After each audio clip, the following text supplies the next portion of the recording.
Hermanos, les saludo con la gracia y la paz. Damos gracias al Señor por proveernos este hermoso día para estar reunidos, para poder estudiar su palabra, adorar su nombre y también gozarnos en la comunión los unos con los otros. Hermanos, quiero invitarles que podamos abrir nuestras Biblias para iniciar nuestro tiempo de estudio acerca del gobierno congregacional, acerca del estudio de la iglesia. Colosenses capítulo 2.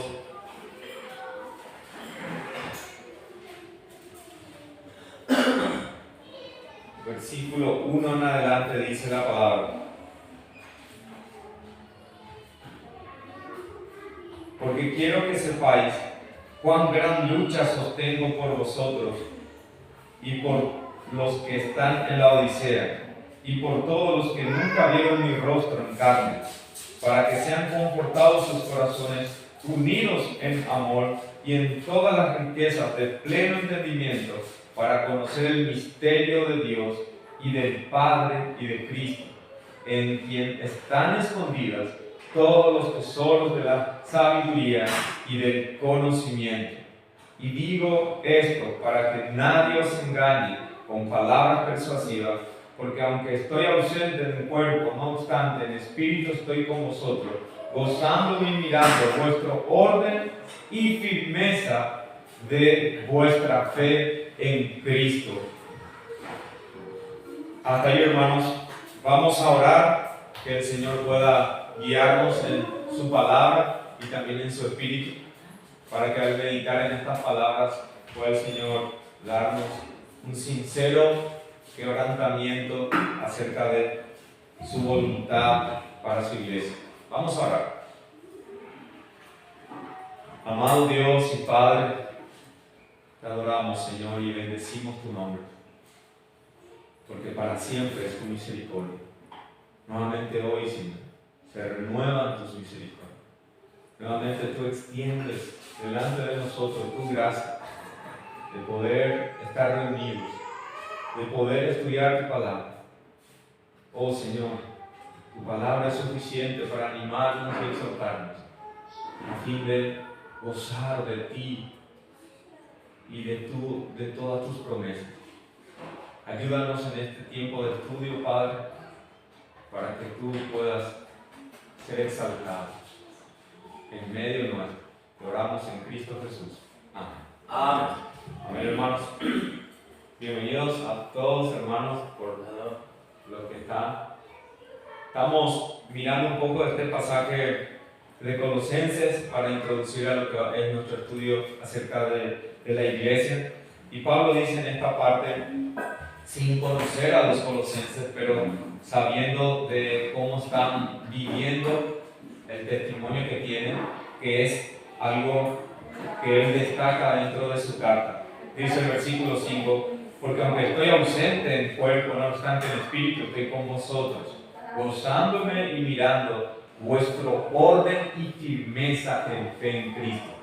O sea, que es lo que hace que él pueda reconocerlo como una iglesia, como un hermano, el orden y firmeza en Cristo, que es lo que hace que uno sea parte del pueblo del Señor. Y después continúa diciendo, por tanto, de la manera que habéis recibido a Cristo Jesús el Señor, andad en Él, arraigados y sobreedificados en Él, y confirmados en la fe, así como habéis sido enseñados, abundando en ella con acción de gracias. Es una de las identidades, una de las características de una iglesia saludable, una iglesia sana, una iglesia que realmente pertenece a Cristo, son aquellos que se puede notar dentro del cuerpo, este distintivo. Dice que la manera como han recibido a Cristo, andan en Él, arraigado y edificado en Él. Nosotros somos piedras vivas que hemos sido comprados con precio de sangre, que hemos sido trasladados de las densas tinieblas al reino de su Hijo amado. Es decir, ese es un cambio extraordinario, es algo sobrenatural, no puede ser comparado con ningún otro cambio. porque habla de una muerte a una vida, porque habla de una tiniebla a una luz. Es totalmente, no es un antes y un después, es nuevo. He aquí son nuevas todas las cosas. Pero eso no se termina ahí. Dios nos ha llamado, nos ha dado una vestimenta de justicia. Dios nos ha dado por completo una justicia perfecta, pero ahora también nos ha reconciliado para ser parte de su familia, para formar parte de su cuerpo. Y estamos juntos, ¿con qué propósito? Con el propósito de santificarnos. Por eso es que Él está diciendo, arraigados y sobreedificados en Él y confirmados en la fe. Eso es parte de lo que nosotros necesitamos ir mirando. Y dice versículo 8 de Colosenses 2, mirad que nadie os cautive por medio de filosofía y vanas sutilezas según las tradiciones de los hombres, conforme a los rudimentos del mundo y no según Cristo. Ahí estaban diciendo de que no solamente el mensaje de Cristo es el que corre, porque hay también otro mensaje que puede tener muy parecido al mensaje de Cristo, pero no está guiando a Él. Y dice el versículo 9, porque en Él habita corporalmente toda la plenitud de la deidad, y estáis completos en Él. Eso es la seguridad de todo cristiano, que estando en Cristo tiene una suficiencia. Ya no busca más otras cosas a que llegar, porque como dice Cristo es el todo y en todos. A Pablo le dijo, bástate mi gracia.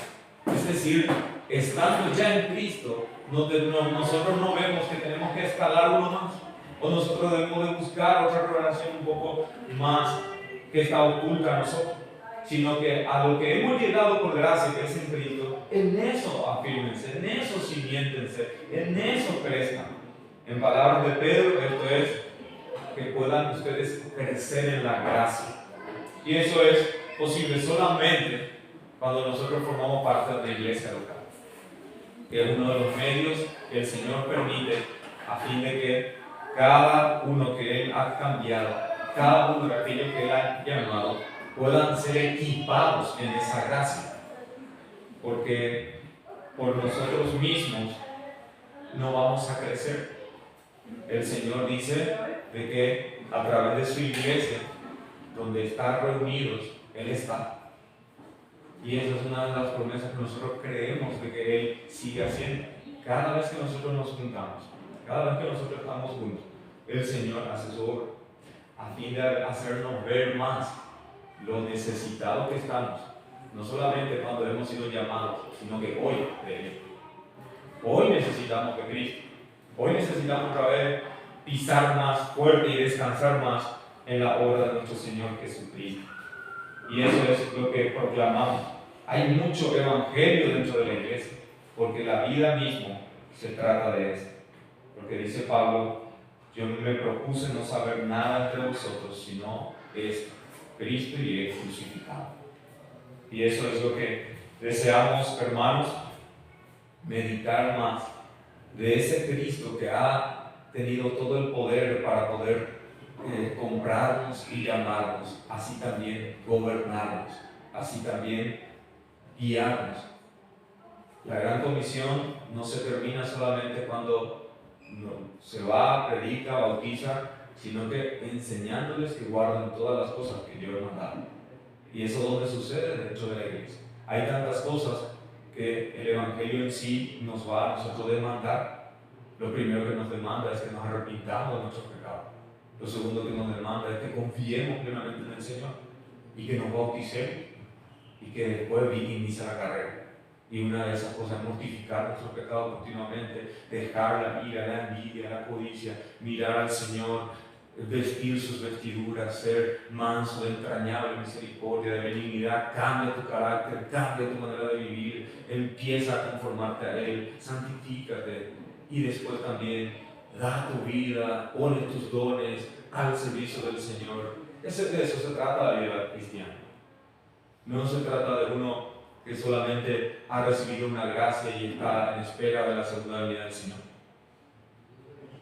Nosotros estamos en un ya de que todas las cosas que el Señor ha hecho, que nosotros tenemos una seguridad en Cristo, en la salvación, pero ahí todavía no. Hay una parte que estamos esperando y mientras aguardamos, necesariamente tenemos que nosotros ejercitarnos en la piedad y en las buenas obras. Y en su providencia el Señor ha creado su cuerpo, su iglesia, donde permite que nosotros podamos llevar adelante eso que Él nos ha dejado. Que por ejemplo, reconocer a nuestros hermanos, estar en un ministerio unos con otros.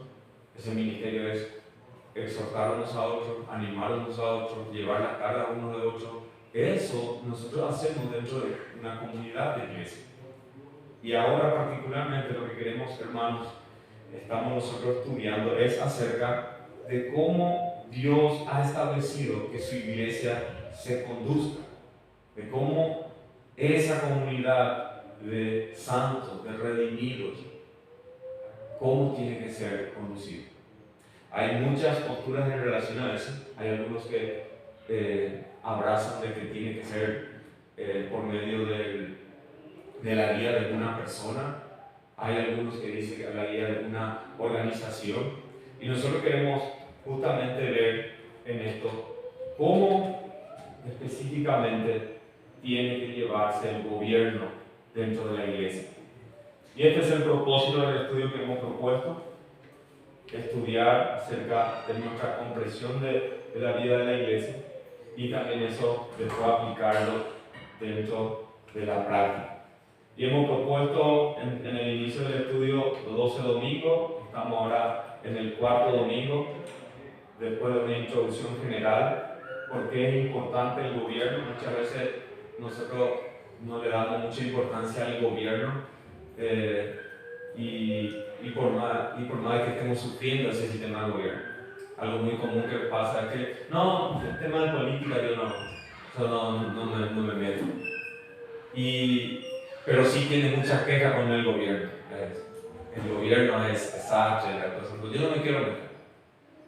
Entonces, porque la forma de gobierno siempre afecta a los que son parte de esa nación. No puede uno estar sin importarle cómo se está guiando su pueblo, su nación, siendo que él es parte de ella. El gobierno sí es importante. Nosotros tenemos que ver. Y dentro de la iglesia también. El gobierno es importante. La manera como se usa el poder, la manera como se usa la libertad, la manera como se usan los derechos. Todas esas cosas son muy importantes. Y es necesario que nosotros meditemos cómo es el diseño que Dios quiso para que su iglesia pueda ser gobernada. Y ahí hay varios modelos que estamos estudiando. Y una de ellas es lo que enseña aquí en Hechos capítulo 14, versículo 22.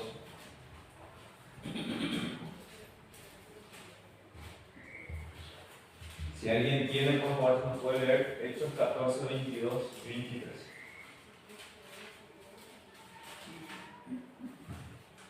Confirmando los ánimos de los discípulos, exhortándoles a que permaneciesen en la fe y diciéndoles: es necesario que a través de muchas generaciones entremos en el reino de Dios.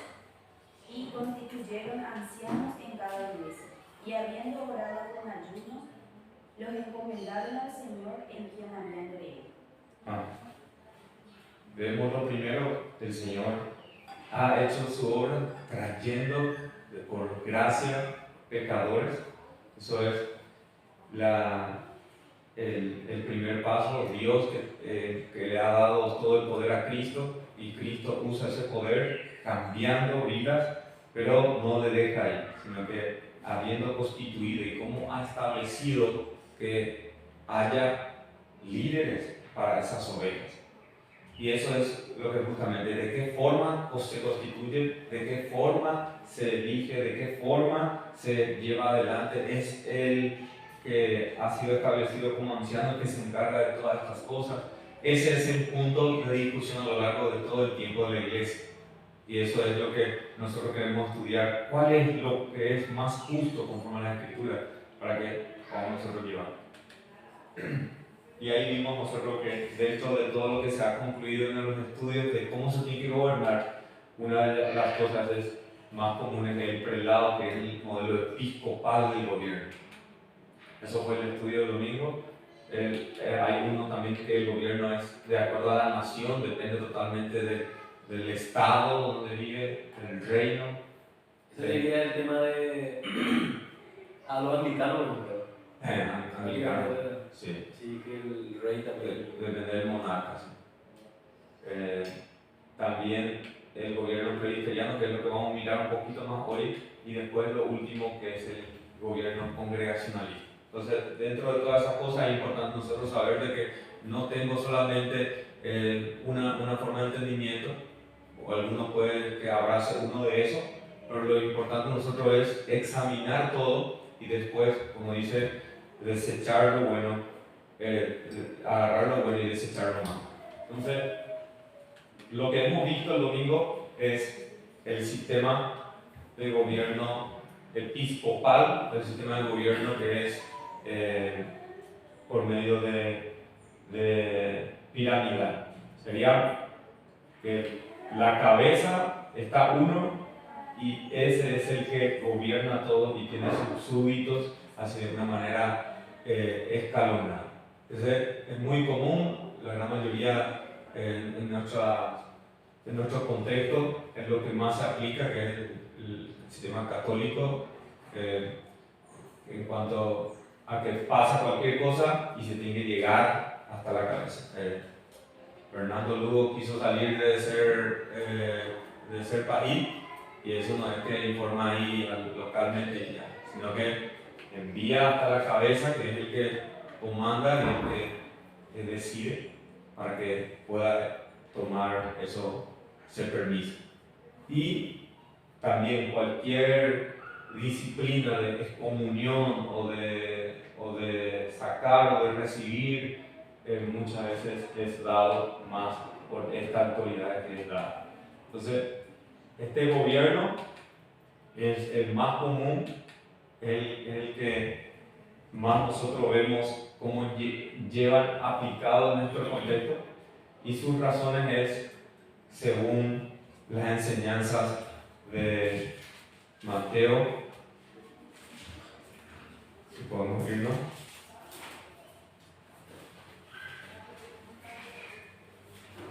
Mateo 16.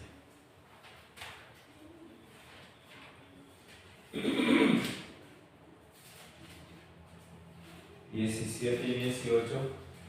17 al 19, si no, alguien nos puede leer.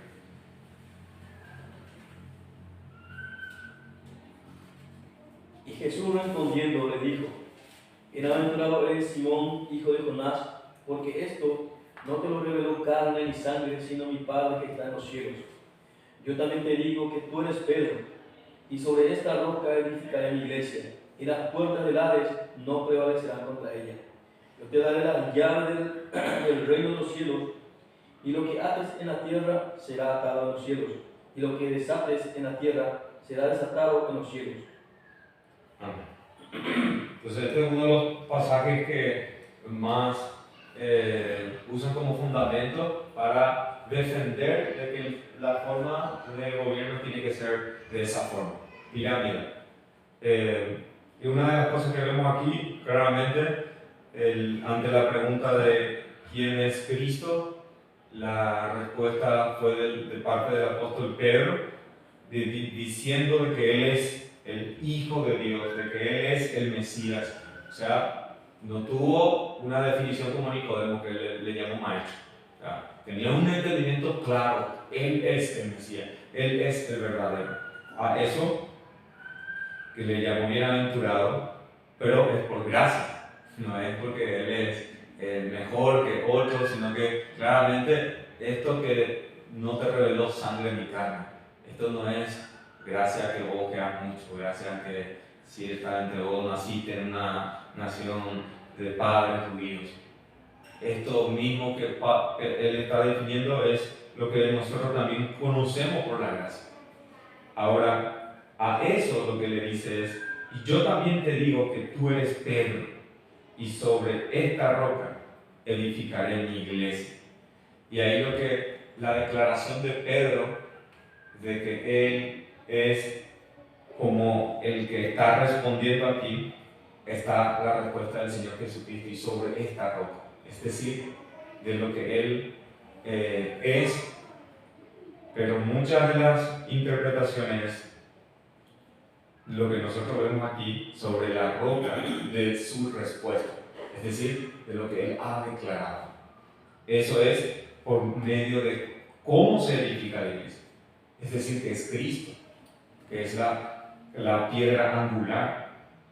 Y después dicen, y a ti te daré las llaves del reino. Y aquí está el punto principal a lo que mucho se examinó en este pasaje. A ti te da, ¿a quién da? A Pedro, claramente a Pedro. Pero Pedro estaba como ¿qué? Estaba como un apóstol, estaba como un anciano, o estaba como un creyente. Y según el entendimiento de los católicos, él estaba como un apóstol, él es el principal. Y que hay una sucesión después de lo que va a ser la cabeza principal. Por eso es que defienden de que hay uno que está con las llaves del reino, que puede atar y puede desatar, que es a uno que se le encomendó todas esas llaves, ese lugar, a ti, Pedro. Entonces, ese es uno de los fundamentos que hacen uso para que se tenga un solo gobernante principal y después que haya unos súbditos que dependen y no pueden ir en contra de ese gobierno. Entonces, pero eso sí. Cabe aclarar también ese punto que ellos enlazan de que fue Pedro el primer papa, ¿verdad? Pero vemos que nada tiene que ver esto que rigen o de los posteriores o los papas sucesores, entre comillas, ¿verdad? Ese sucesor, porque no tiene nada que ver con Pedro en sí. ¿Por qué? Porque digamos que sí, que Pedro es así, al que se le dio la llave en el sentido de que tenemos que también estudiar qué significa esa llave inicial, ¿verdad? Porque hay requisitos para el obispo, hay requisitos para el obispado para poder pertenecer a, no es por sucesión, sino que es por carácter moral. En ese sentido, ya nosotros estos tiempos estamos estudiando el tema del carácter que tiene que recibir el obispo y eso. Entonces, en ese sentido, en la historia, cuando vemos, hay muchísimos totalmente desechos en cuanto a los puntos de requisitos para nada. Exactamente. Hay mucho de eso de inmoralidades que después sucedieron que claramente era más hijo del diablo. Entonces, vemos en eso que es uno de los sistemas que de gobierno que más estuvieron antes, inclusive de la reforma, ya establecidos. Entonces, están los miembros que tienen sus rectores, que tienen su vicario, que después van obispos, arzobispos, entonces, toda una cadena. Entonces, es una de las posturas que claramente no es lo que la Escritura enseña, lo que es cómo tiene que ser gobernada una iglesia. Después de eso, otra de las formas de gobierno, que es lo que vamos a entrar un poquito a ver hoy, es el sistema presbiteriano, el presbiterianismo. Esto ya surgió en los tiempos de la Reforma. Lo que más estaba reinando, sabemos nosotros, antes de los 1500, era la Iglesia Católica Romana, y estaba en todas las naciones. Y esa forma de gobierno se estaba aplicando y llevando. Hasta que llegó la Reforma, llegó la palabra a estar otra vez en el centro dentro de la iglesia, y ahí se tuvo que ir a examinar todas las cosas, toda la fe y toda la práctica. Ya tuvo no solamente que ser examinado. Entonces el Señor no salva por obras, sino que salva por medio de la fe. No es por una justicia propia, es una justicia de Dios por medio de Cristo. Y es solamente por eso. Es decir, de que la salvación es de Jehová, la salvación es del Señor, que el justo por la fe vive. Entonces vieron toda esa doctrina de la salvación, pero como la Escritura no solamente habla de la salvación, sino que también de cómo tiene que vivir aquellos salvos, cómo tiene que conducirse, también tuvo que ser reformada las otras prácticas. Y dentro de eso llegó también en cómo tiene que ser la iglesia. Y eso es una de las cosas que por la gracia del Señor se estuvo examinando, y fue uno de ellos, Juan Calvino, que estudió más de cerca acerca del gobierno y escribió acerca de que la iglesia no tiene que tener uno como principal, sino que ve que hay pluralidad. No dice anciano, ancianos. Y eso ya empieza a cambiar para él. En su examinación de las Escrituras, tiene que haber un grupo, no puede ser que solamente se centre en uno las llaves, sino que en una comunidad de ancianos. Y en esa comunidad de ancianos es que él escribió que tiene que ser llevada a la iglesia. La iglesia depende de sus ancianos. Y por eso esa palabra anciana viene de presbúteros. Y después viene la palabra presbiteriano. Por eso se le reconoce como presbiteriano. ¿Por qué? Por su forma de gobierno. Ese nomás es su distintivo. Por esa razón. Pero no fue Juan Calvino el que expandió todo esto, sino que fue John Knox, que fue un escocés. Él era un país del catolicismo romano, y después, cuando empezó la reforma, él se despertó a eso y le buscó a Calvino, que por más que Calvino era francés, nosotros sabemos que en Suiza, en Ginebra, fue que él más desarrolló sus estudios de las Escrituras y donde más concluyó. Entonces John Knox visitó a Calvino en Ginebra, pero rápidamente después vino otra vez a Escocia. Y por eso se conoce su oración: oh Dios, dame Escocia o me muero. Ahí él vino y oró por la nación de Escocia, por todo lo que él aprendió acerca de las verdades, no solamente de que ese es el Señor el único Salvador por medio de la fe, sino que también en establecer la iglesia. Y en 1555, cuando él llegó, después en 1560, ya se estableció en Escocia esa forma de gobierno. Ya se quitó que tiene que ser de una manera piramidal, que tiene que depender de la monarquía. Y ahí se estableció una frase que él dice: por la corona de Cristo y por su pacto. Es decir, ya se tiene que quitar. Ese es el lema fundamental que ellos dijeron, de que la corona no tiene que estar en una persona. La corona no tiene que estar en una cabeza. La corona tiene que estar en Cristo. Él es el que es la cabeza. Y eso defendieron ellos con las Escrituras. Y Él da. ¿Y a quiénes da? A ancianos. Y ese pacto ellos firmaron. Pero eso le tuvo problema a Escocia. Como Escocia también dependía de Inglaterra, entonces hubo choques, porque Escocia tenía su forma de gobierno también todavía en ese momento dentro del catolicismo romano y también anglicano. Y ellos ya eran presbiterianos en su forma de gobierno. Y hubo muchas revueltas entre ellos. Pero eso permitió de que después haya una gran asamblea, que sí permitió que haya en Inglaterra, 1643. Y en eso se escribió la Confesión de Fe de Londres, la Confesión de Fe de Westminster, perdón. Y esa Westminster ya vemos nosotros claramente que ya su forma de gobierno ya es presbiteriana.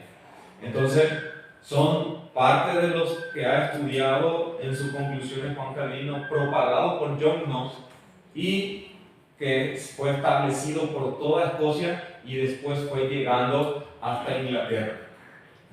Y en Inglaterra permitió de que se sienten por 5 años a estudiar esto. Y eso se concluyó de que la forma de gobierno tiene que ser por medio de ancianos. Y ahí se conoce como presbiterianos. Entonces nosotros tenemos que ser cuidadosos de estas cosas de estudiar. ¿Por qué metemos un poquito de historia, hermanos? Porque muchas veces vamos a lo fácil y decir como que ellos así nomás. No. El Señor en su providencia levantó hombres fieles. El Señor en su providencia levantó hombres celosos de las Escrituras, que estuvieron dispuestos a ir en contra de lo estructurado y establecido en ese tiempo, porque ellos estaban convencidos de las Escrituras y estaban ellos haciendo para que pueda ser transformado. Por eso es que la reforma no termina ahí, ellos iban otra vez. Y por eso eran conocidos como no conformistas. No se conformaban a que solamente ya gozaban de una salvación y que están en una identidad en Cristo, sino que ellos querían establecer su fe en medio de esa de la nación, que era tenebrosa todavía en esas áreas. Y el Señor permitió que toda una nación pueda ser transformada, toda una nación establezca como su forma de fe, de su doctrina. Por eso es que se estableció la Confesión de Fe de Escocia, y esa de Escocia influyó muchísimo para la que finalmente después se hizo en Inglaterra, que es la de Westminster. Y se cree, hermanos, que la de Westminster, que la de presbiteriano, es la declaración de fe, el resumen de fe, el estándar de fe más preciso que toda la iglesia haya hecho. Porque ahí se condensa todo. Es ortodoxa, es reformada. Y en eso los bautistas, cuando llegaron, vieron todo uno que ya no podía ir en contra, sino solamente tenía que hacer distinciones bien específicas de las cosas que ellos creían.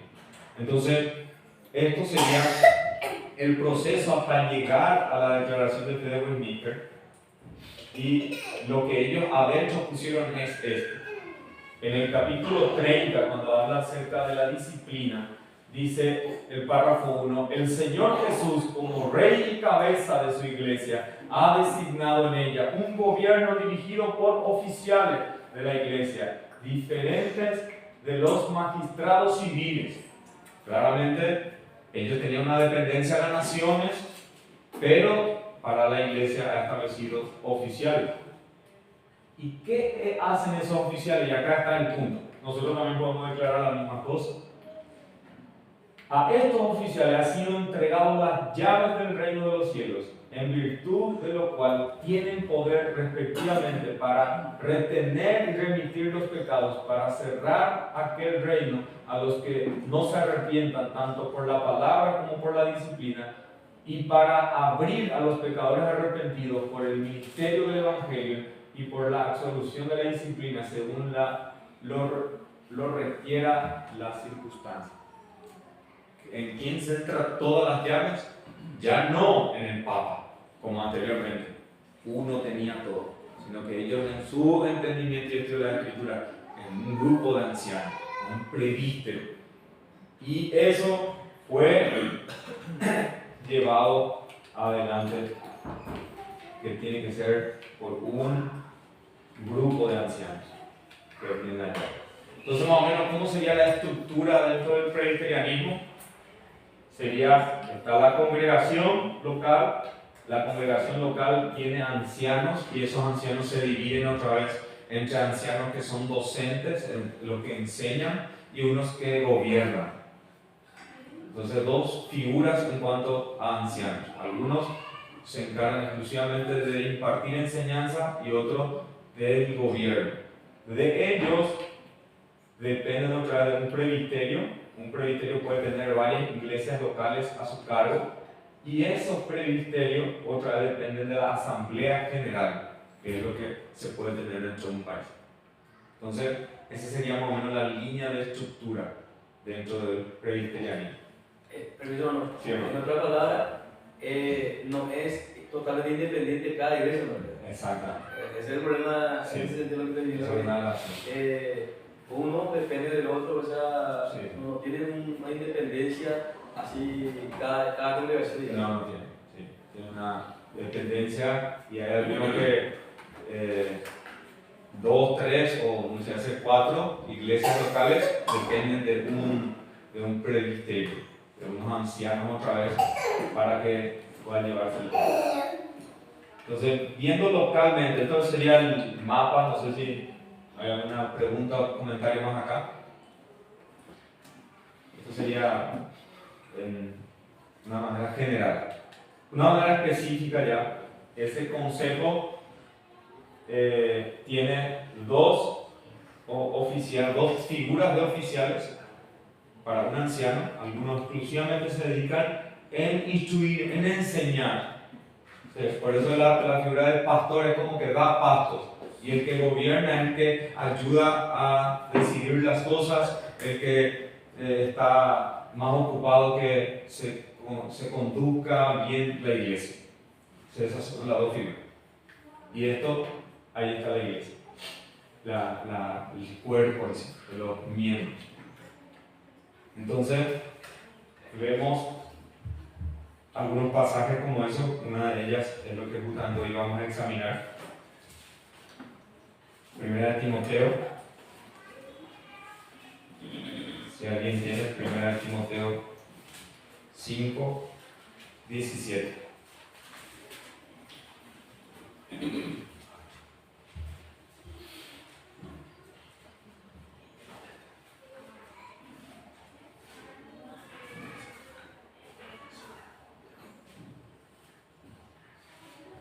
Los ancianos que gobiernan bien sean considerados dignos de doble honor, principalmente los que trabajan en la predicación y en la enseñanza. Acá vemos que dentro de los ancianos, dice algunos que gobiernan y otros que se dedican en trabajar y enseñar. Entonces, lo que en el entendimiento presbiteriano es, sí, se hace una diferencia, algunos más dedicados al gobierno y otros más en la enseñanza. Pero nosotros vemos de que dentro de los requisitos para el llamado pastoral es que gobierne bien su casa y sea apto para enseñar. O sea, a la misma persona tiene que tener las dos cosas. Tiene que estar dispuesta en su liderazgo a poder gobernar bien, y tiene que también poder ser apto a enseñar.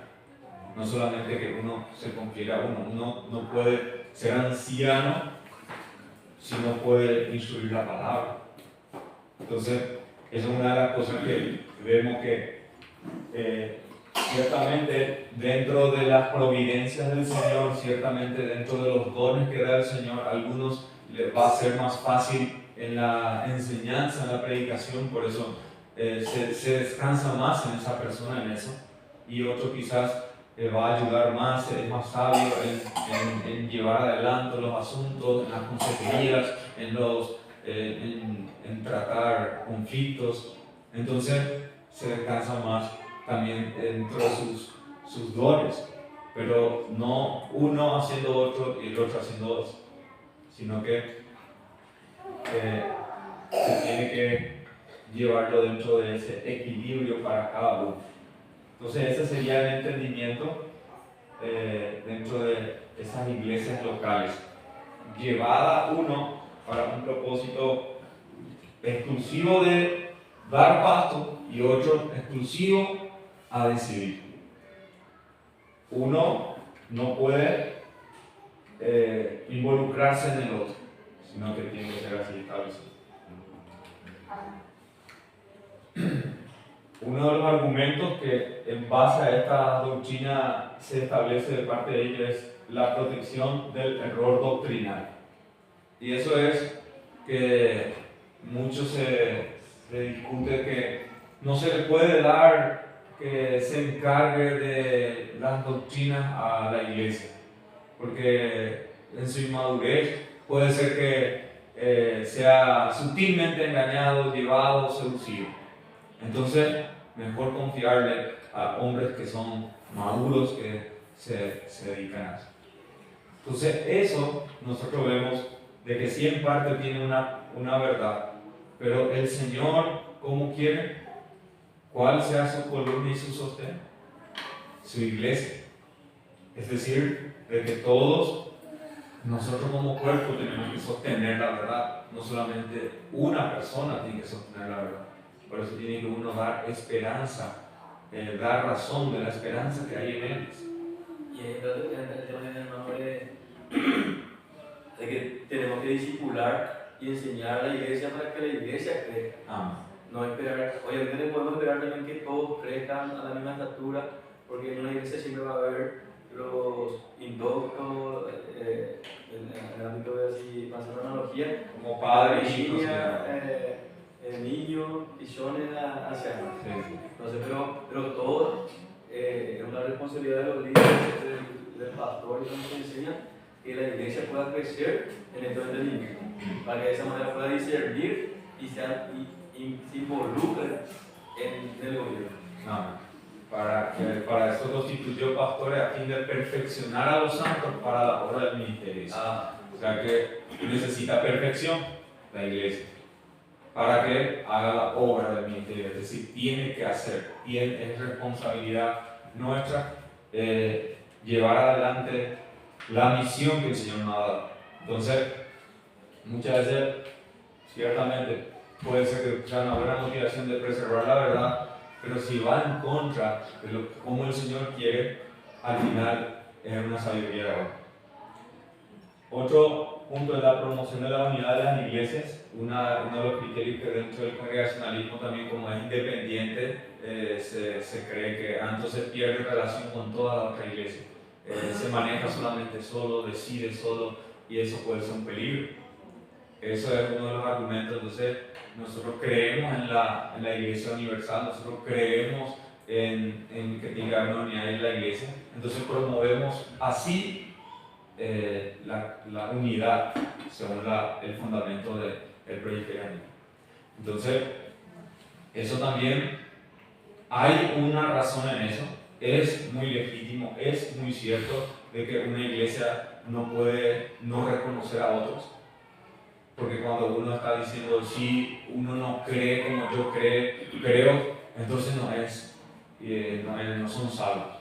Entonces no son dignos. Eso es el cariño. Claramente, nosotros sabemos el lugar de importancia de las doctrinas. Cuando nuestras conciencias son en eso cautivados, no hay que ceder a eso. Si nosotros nuestro entendimiento estamos teniendo de que la palabra tiene que ser el centro, eso uno tiene que defender y hacer distancia con aquellos que no creen. Pero eso no significa de que por eso ya voy a yo soltar y no voy a reconocer a otro. Eso es algo que es muy importante, hermano, porque cuando perdemos eso podemos caer en terreno muy peligroso. Tenemos que reconocer a los que verdaderamente son parte del pueblo del Señor, y eso es por medio de su profesión de fe y sus conductas. Y tiene que haber unidad dentro de la iglesia. Ahora, uno de los puntos que también dice, uso más amplio de los dones de liderazgo en las iglesias locales. En la forma de que uno es exclusivo para enseñar y otro exclusivo para gobernar. Y hay otros también que para que uno pueda ser pastor docente, sí o sí tiene que pasar por el seminario, que sí o sí se tiene que formar. ¿Por qué? Porque como a él se le va a conferir toda la responsabilidad, tanto de enseñar, tanto de guardar las doctrinas, el más preparado tiene que ser esa persona. Y no como dijo el hermano, que la iglesia como la responsabilidad que se tiene que exponer a las verdades. En ese sentido, hermano, creo que yo solo tirar también eso, para que es muy fuerte ellos en ese sentido, porque no hay realmente, y eso es neófito en cuanto a los líderes, ¿Por qué? Porque unos pentecostales, por ejemplo, un tema que cae y mija, ya, yo lo sabe. Y directo y calla, por ahí más, ya te hacen pastor. Y cae y viene como a dar un título, ya nadie pero sin embargo, ellos tienen un proceso así de filtro muy fuerte que tiene que pasar todito las confesiones así en el sentido de los creos, tal cual tiene que saber todito, ¿verdad? Lo cual es muy bueno en el sentido de que los líderes o que predica, ¿verdad? Tenga fuerte su, no solamente conocimiento, sino también su, en lo doctrinal. Sí. Porque en lo contrario, pues, va a ser un neófito, ¿verdad? Entonces, veo muy bien en ellos. Sí. No predica. Sí. Así es muy necesario que aquellos que lleven eso, como descansa todo en él, tengan un buen crecimiento y una madurez en cuanto a lo que se enseña. Otra de las cosas que vemos también, que la idea de la pluralidad es bíblica, y eso es una de las cosas que justamente quita el episcopal al presbiteriano de que tiene que ser anciano. Y en eso también algo que nosotros vemos y estamos totalmente de acuerdo que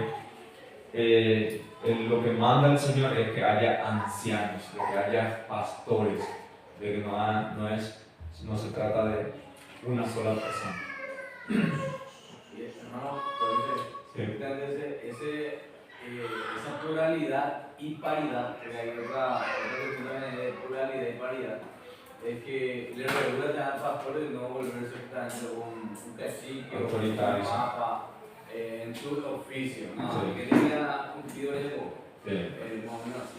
Entonces, cuando hay pastor, sí o sí se regulan, se rinden cuenta, se liman uno a otro y por ende es muy beneficioso a una iglesia local. Amén. Y obviamente también la iglesia que crece y va analizando, le observa su estilo de vida en conducta, en amor, en piedad y todo eso. Entonces, esa pluralidad y paridad. Sí. Dentro de la sabiduría del Señor, justamente el propósito de eso, la insuficiencia de uno no suple el otro. Y esas son cosas que vemos nosotros, el por qué el Señor quiso hacer así. Imagínense poder descansar todo en una persona, como lo que es el sistema del Papa ahora. Que quizás puede ser muy libertino y que ahora se subió. Entonces permite a una homosexual. Y de repente vino uno que es un poco más radical, porque así antes era la monarquía. De repente subieron a un niño porque heredó y permitió la reforma. Y después viene otro, ¿por qué no volvamos a ver al principio católico romano? Porque centrar en uno puede ser un peligro. Por eso vemos en el evento que el Señor ya no le dejó al hombre solo, le dio una ayuda idónea, comparando más o menos el matrimonio con la forma que tiene que liderar la iglesia, que no está tampoco solo el hombre. Sí. Y así también en temas natural, Sí, así mismo. mejor dos que uno es. Sí, porque no somos como Dios, suficientes. Así, y parte dentro de los problemas también encontramos muchas que trae el ver solamente en esta forma de que sean ancianos los que lleven. Acá vemos cómo sería su forma de organizar la congregación. Está la sesión de ancianos y este presbiterio tiene a su cargo varios y eso otra vez rinden a una asamblea general. Eso sería lo que lleva a eso como conclusión. Ahora, hermanos, viendo un resumen acerca de esto y haciendo algunas preguntas, ¿qué diferencia vemos que hay en el gobierno episcopal y la presbiteriana? ¿Va a haber una diferencia, no? Los presbiterianos. Presbiteriano y episcopal. Los presbiterianos, por ejemplo, el tema del bautismo. Algo no. Y con relación al gobierno, en cuanto al gobierno de la iglesia, que es de la episcopal, por ejemplo, el Papa es la autoridad. En cambio,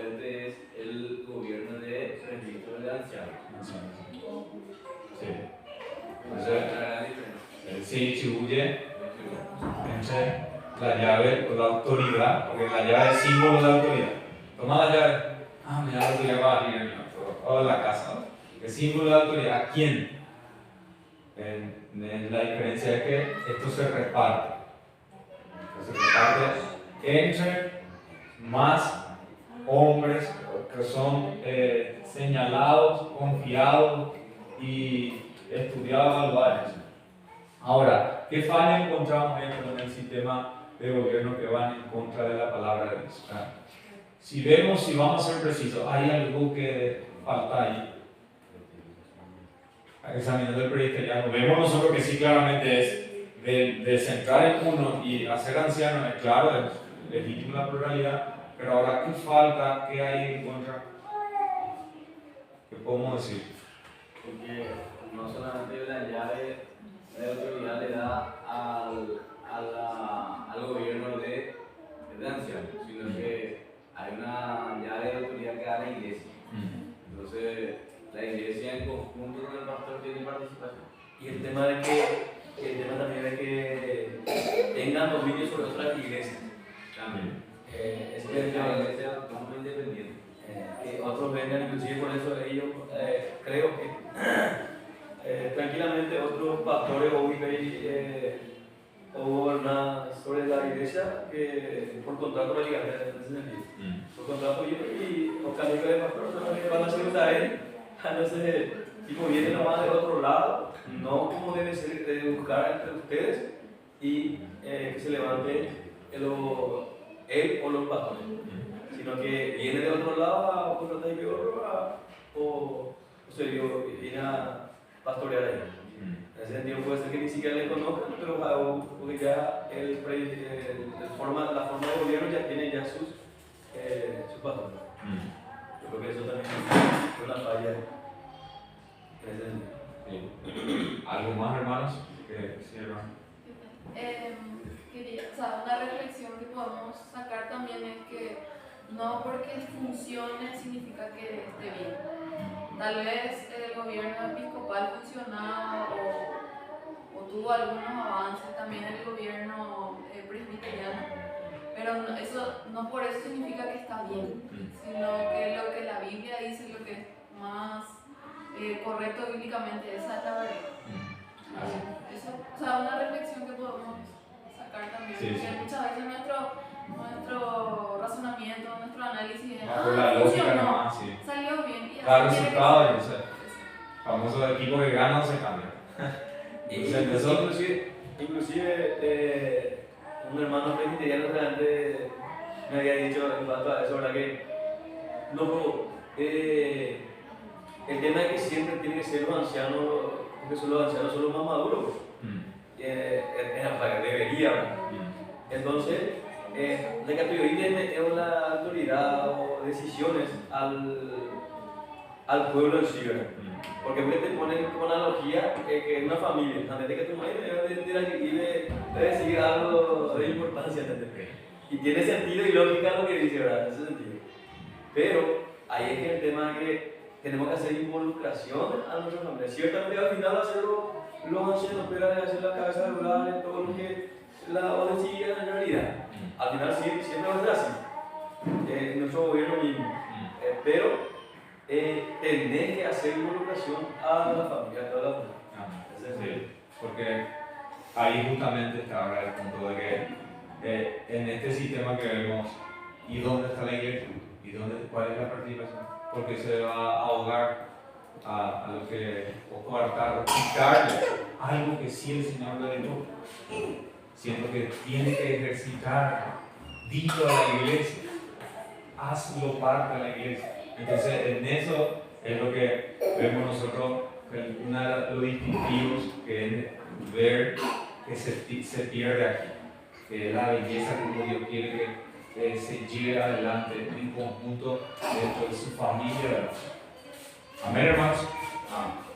Vamos a orar, dando gracias al Señor por este estudio, que pueda el Señor seguir ayudándonos y crecer en este entendimiento. Amado Dios y Padre, te alabamos y honramos tu nombre en este día precioso. Damos gracias por tu palabra, Señor, que es luz para nosotros. Ayúdanos, Señor, a tener un corazón dispuesto, humilde, y poder, Señor, recibir estas enseñanzas para poder edificar tu iglesia, para poder embellecer como tú quieres que sea edificada. Porque no solamente importa quiénes formamos parte, sino cómo lo edificamos. Y en eso tú nos has dado consejo, Señor. Pedimos todas estas cosas en el nombre de Jesús. Amén.